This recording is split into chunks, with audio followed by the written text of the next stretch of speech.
donne l'onction. Nous sommes venus célébrer un Dieu qui nous a secourus. Pendant 7 ans, Seigneur, nous te célébrons. Alléluia. Alléluia. Est-ce qu'on peut encore acclamer pour les rois des rois? Je vais inviter le pasteur Jean Chéri pour nous donner le programme de notre soirée.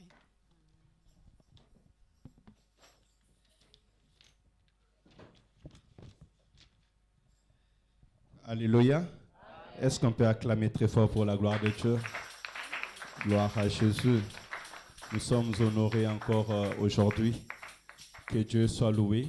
Je veux vraiment aussi de votre présence pour honorer Pasteur Patrick Kamba. Que le Seigneur vous bénisse abondamment avec Maman Patience. Soyez bénis.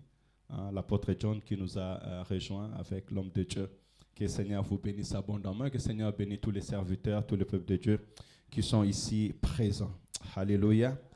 Vous savez, lorsque quelqu'un est né dans le monde, on garde son anniversaire. Mais les plus beaux cadeaux, la Bible nous dit, les dons par excellence viennent de Dieu. Alléluia. Alors, j'ai aimé que vraiment, par la grâce de Dieu, que chacun de nous puisse garder en mémoire le bienfait de l'Éternel dans sa vie. Et je vois encore David qui dit, mon âme bénit l'Éternel. Et tout ce qui est à moi glorifie le Saint-Nom de l'Éternel. Mon âme bénit l'Éternel et n'oublie aucun de ses bienfaits. Alléluia. Donc, s'il y a quoi à célébrer, célébrons le bienfait de Dieu dans notre vie. Alors, aujourd'hui, nous sommes déjà les 6 et je pense même que j'ai 7 ans plus 5 jours dans le ministère. Alors, Dieu nous avait fait grâce pendant un temps. Je pense que j'étais venu à Saint-Étienne. Je commençais à côtoyer Saint-Étienne en 2009. Et suite à cela, j'étais invité à l'église Cité de Gloire. Et à l'époque, quand j'étais arrivé, Pasteur John était en voyage. Je me rappelle, j'avais croisé le bien-aimé Zoulou, les deux Achille. Et ce qui m'avait attiré en premier dans ces lieux est que j'avais trouvé des jeunes qui voulaient servir Dieu et qui avaient ce cœur de servir l'Éternel Dieu. Et les chemins se suivent ainsi. Je pense quelques mois plus tard, l'apôtre John était arrivé.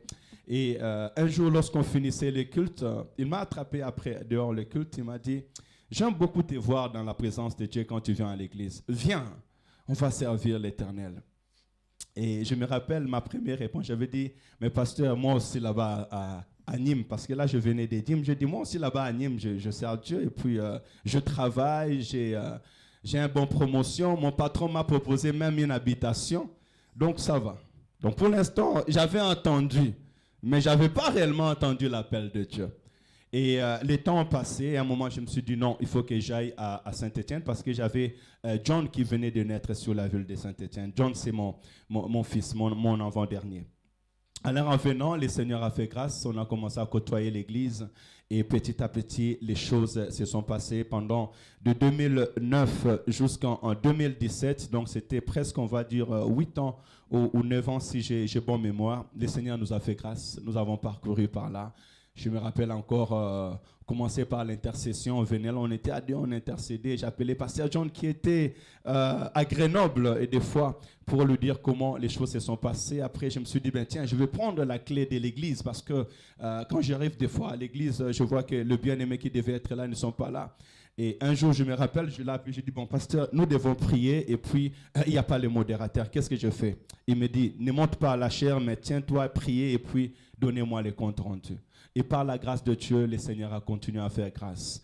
Et je me rappelle encore de temps, on était à l'église, parce que souvent, l'apôtre John, lorsqu'il venait de Grenoble, il dormait à l'église. Et c'est vraiment c'est pas qui nous a encouragés à dormir à l'église. Et je me rappelle encore ces jours-là, il neigeait et il devait me donner des formations. Et je quitte la maison, j'arrive, là j'ai quitté la cotonne, j'arrive et je n'avais pas de stylo, je n'avais pas de bic. Et là, il devait me donner la formation sur la modération et tout. Il me dit, où est ton stylo? J'ai dit, j'ai pas de stylo. Parle seulement. Il a dit, non, non, non. Si tu n'as pas de stylo, tu n'as pas de cahier, je ne te donne pas la formation. Bien aimé, j'ai quitté, on était derrière Château-Creux, je suis monté jusqu'à la Grande Poste, sous la neige, pour aller chercher de quoi écrire. Et lorsque j'arrivais, ben, le cours continuait, la nuit on était là, et Dieu nous a fait grâce. Alléluia. Et jusqu'à aujourd'hui, on bénit fortement les seigneurs. Et tout à l'heure, par la grâce de Dieu, je nous mettrai en projection même pendant 5 à 10 minutes les temps de la consécration. Comme ça, on pourra entrer dans le bain de cet appel. Mais aujourd'hui, on ne vient pas seulement célébrer comme on célèbre un anniversaire. Non, c'est aussi un appel. Alléluia. Il y a un message que nous voulons lancer à l'Église, lancer aux serviteurs, aux servants de Dieu sur ces moments. Et j'ai intitulé ces temps en 3 phrases ou bien en 3 points. Premièrement, l'appel, la formation au ministère. Alléluia. On ne peut pas devenir un ministre s'il n'y a point d'appel. Alléluia. Et quand j'appelle, et dans cet appel, sous cet appel, il y a une rencontre parce que on ne peut pas t'appeler si au préalable, Dieu n'avait pas envoyé une personne au devant de toi afin de faire cet appel.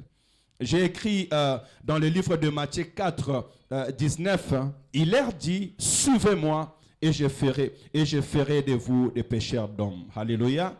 Jésus-Christ va rencontrer les apôtres. Et après avoir passé un temps avec eux, il va leur dire, suivez-moi.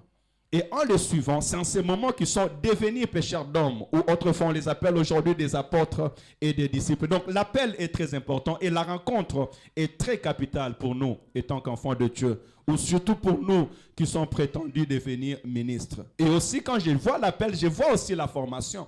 Notre formation ne consiste pas seulement à aller dans les écoles bibliques, mais notre formation, c'est aujourd'hui comme on voit l'apprentissage. Marcher avec le maître, devenir disciple, écouter, mettre en pratique ce que le maître lui dit, jusqu'à ce que tu deviendras prêt pour entrer dans ces ministères.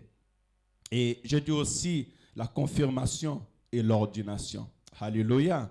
À un moment, je vois Jésus-Christ qui va rester avec ses disciples et qui va dire à ses disciples, jusqu'à quand resterai-je avec vous? Ça veut dire qu'en ce moment, ils n'étaient pas encore prêts. Alléluia.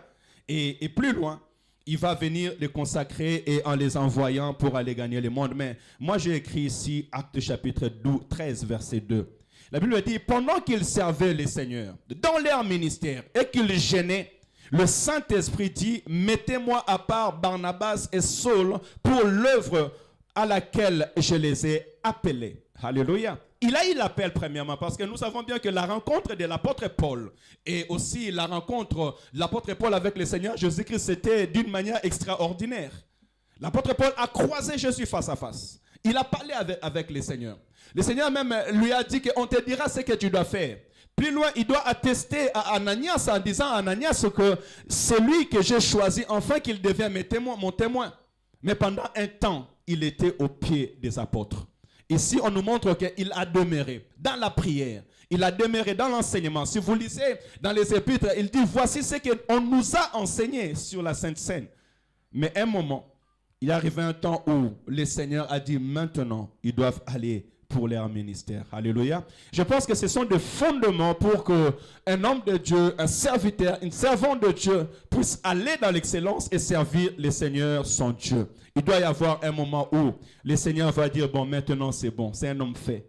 Parce que quand Dieu va dire sur l'apôtre Paul et que maintenant mettez-lui à part pour l'œuvre, ça veut dire que l'Éternel lui-même va approuver. Et il va dire que maintenant c'est le temps que celui que j'ai appelé qui puisse aller et servir le Seigneur, son Dieu. Alléluia. Donc, il est très important pour nous qui sommes appelés au service de l'Éternel que nous ayons l'approbation de Dieu, la confirmation et l'ordination enfin d'aller servir l'Éternel, notre Dieu.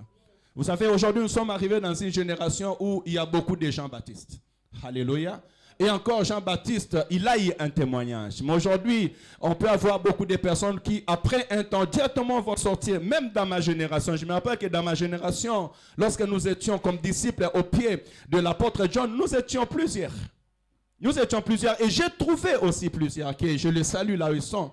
Mais la plupart d'eux, ils sont partis se faire consacrer auprès de pasteurs qui les ont pas marché avec eux pendant un temps. Plusieurs n'ont pas eu la patience d'attendre jusqu'à ce que le Saint-Esprit va dire maintenant c'est le moment. Alléluia. Ainsi, moi, j'encouragerai les serviteurs, les servants de Dieu. J'encouragerai le peuple de Dieu que au temps fixé, la Bible déclare que Dieu fait chaque chose bon à son temps. Alléluia. Et cet appel, moi je ferai cet appel, peut-être je peux le faire aujourd'hui à Apôtre John, aussi aux pasteurs qui sont là et ceux qui viendront nous joindre dans 2 Timothée chapitre 2 verset 2. La Bible dit, et ce que tu as entendu de moi en présence de beaucoup de témoins, confie-le à des hommes fidèles qui soit capable d'enseigner aussi aux autres. Alléluia. Vous voyez qu'il y a une continuité. Premièrement, il y a un appel. Il y a eu une confirmation. Mais je suis en train de voir aussi une suivi. Il suivi dans le ministère. Et j'encouragerai serviteurs, servants de Dieu. Même aujourd'hui, nous voyons qu'au milieu de serviteurs, servants de Dieu, il y a aussi ce qu'on appelle le moteur. Des hommes de Dieu qui peuvent suivre ceux qui sont entrés dans le ministère. Mais aussi ceux qui sont accompagnés parce que l'œuvre de Dieu est grande.